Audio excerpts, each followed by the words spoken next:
If you're eagle-eyed and have been paying attention, you may notice that I've missed a couple of days of my challenge, which is really bad because one of the most recent videos that I did was saying, you miss it and then you get back on the horse. And honestly, there's no real excuse. I got to like 9:30 last night and I remembered it and was already in my pajamas and had washed my face and just went, you know what? I just don't want to be on video at this point.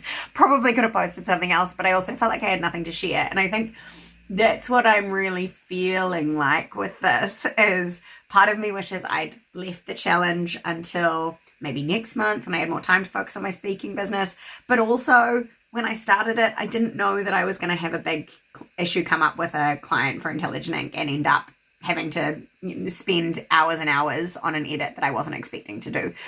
So I think what I'm just reflecting on now is that nothing ever goes quite to plan in business, and that's okay.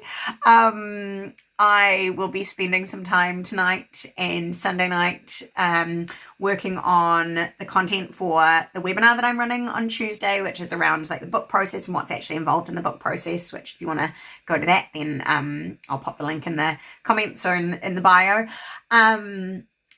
But we're going away this weekend. We're going to a wedding, so I'm going to be spending my weekend away working on that. And I try really hard not to let work, whether it's a speaking business, whether it's Intelligent Ink, I try not to let it bleed into family time. But I think the thing about running your own business is that sometimes it just has to. And sometimes, you've committed to stuff and so you've got to follow through.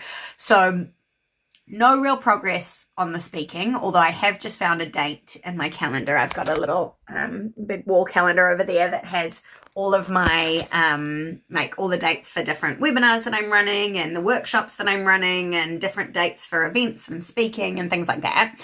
And I've just found what date I might do a test keynote on. So pop it in the diary and then ask some people that I really respect to come along and give me feedback on it, because I think that I just need a deadline that I have to create everything by. Otherwise, I'm going to keep putting it off. And I want to make sure that before I do my first speaking gig towards the end of June, that I feel really confident in it. So that's where I'm at the moment. I found a date, but I've done virtually nothing else. But I'm also just accepting that things change and business will sometimes get in the way of life and life will sometimes get in the way of business. So hopefully I can actually stick to this again, and I'll see you tomorrow.